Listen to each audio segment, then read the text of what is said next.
Confidence comes after action, not before it, unless you're a psychopath. Hi everyone and welcome in my today's vlog, and today we're going to a film event. If you don't know who I am, which you probably don't because this is a new channel, I am a drama student at NYU and I'm currently working on a short film of mine. And obviously when you're making a short film, you want to get it to film festivals. So that's why I'm going to an event today, which is called like a Road to Tribeca Film Festival, which is big popular festival in New York. It can be a kind of an entry ticket to film industry. That is obviously if your project is good, or well, sometimes you need a bit of luck as well, but that's not the topic for now. It's an event organized by someone who used to go to NYU, and she's NYU Tisch alum. She has her company, and there are going to be some creatives in different age ranges who have successfully entered the film festival and have some experience to share. Everything was going good until you became a cloud. Always raining over me in this little empty town. Now I'm running through the streets trying to find your ghost, cause I don't wanna believe you're gone. And you're running through my head like you're still my home, cause I don't wanna believe you're gone. Remember when we kissed goodbye? It all went south. Remember when you promised you would never let me drown? Just tell me this is all a bad dream. So now I'm at home. I've tried to put everything in the same way, hiding my roots, but getting blonde is just so expensive in New York. But anyway, so now to share something about the event, because film industry can be pretty overwhelming, especially when you're someone who's not really well versed in it, not coming from money, not coming from connections, and so on. So one thing that I found really interesting was that everyone was in different career paths, so at least I didn't feel as much like an imposter, because in film it's very easy to film like an imposter in film and acting. Sometimes it feels almost like you're entering a party where you're just arriving late, because a lot of people have experience already from a very young age. Also, I'm really definitely not wanting to complain, it's just sharing my honest thoughts. So at the event there were panelists who have some experience in diverse range. They were very diverse people, you know, in age, in experience, in projects, and so on. Very different paths, but all of them achieved something, and it's kind of easy to think, okay, they are just talented, that they just had more money or something, but that's not necessarily the case. One thing I'm definitely taking from the event is that I'll be probably even more determined to do something, because at the end of the day it comes to actually just doing the things and sticking to them, because not everyone there had money. People were either pulling favors, which you need to network, and that's sometimes even worse than getting grants and money, but people also you know, just stay determined to what they wanted, because it's very easy to just give up. You know, if you don't hear about the people who gave up, you kind of hear only about the people that have made it. So it's very easy to think that the people who've made it have always had like some sort of an easy access or something. And the outtake I'm kind of getting from there is that you just have to do the thing. Even if you feel like your project is just too tangled, too expensive to make, too complicated, it's never gonna be the way you want it to be, so we're just gonna abandon it. That's just probably one of the biggest mistakes, because in some cases completion can be the win.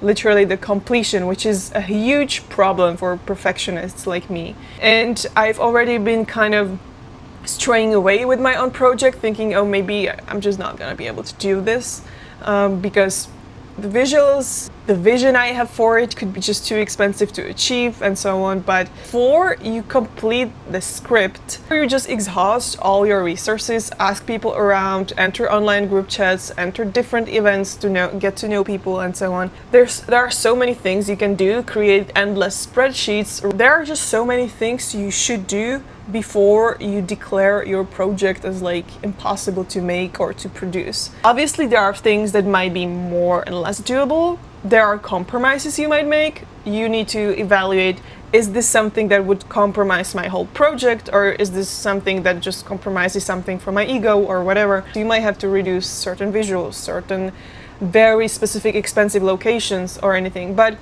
if the vision and the project is still doable, and if it still feels like you, then you should do it regardless. Because if you don't complete it, you're probably not gonna complete any of your future projects. And the more you keep giving up on projects, the more sort of a habit it becomes. You might have to fight off the fact that there are people who just do have it easier, like Nepo babies, or people with more connections, or people who were just luckier in certain things.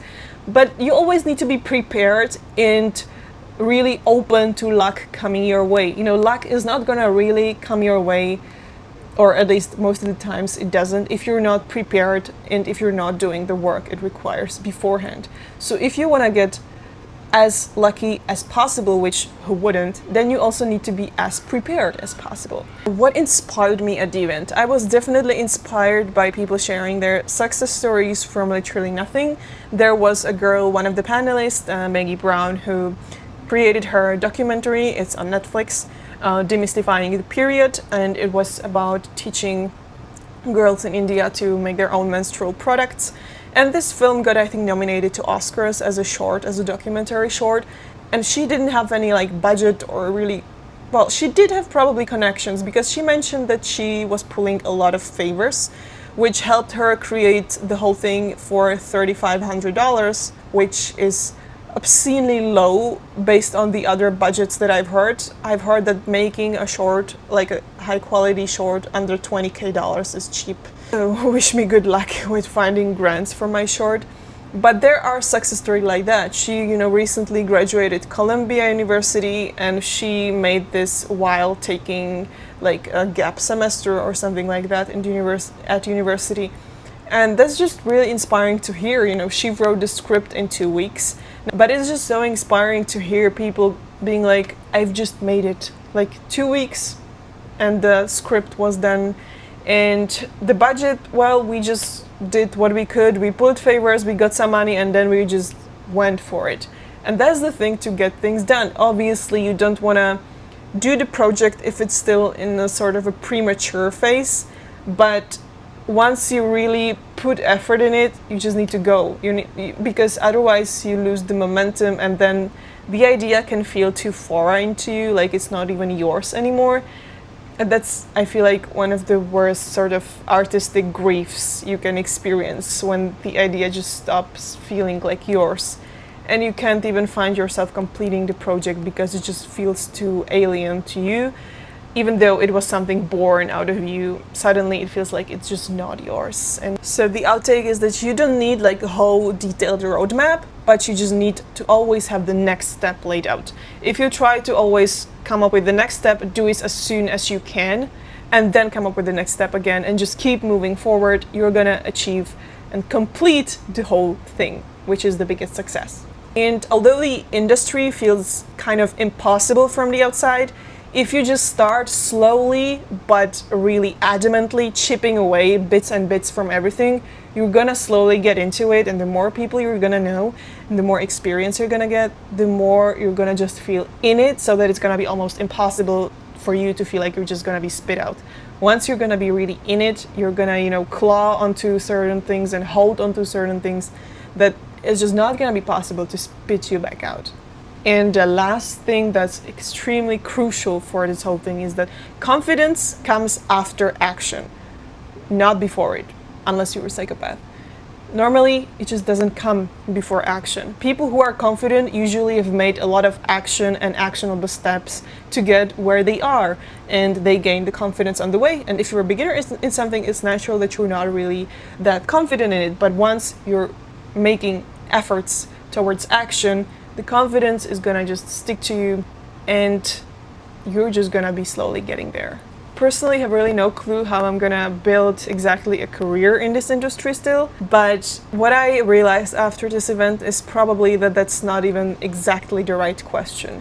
It's like the overarching question, but the more important, actionable question is, what can I do next? So maybe instead of asking, how the hell do I get there and there, it just feels so far away, maybe you should ask yourself, really, what's my next step? And that really reduces a lot of the overwhelm that you can feel. So one closing thought.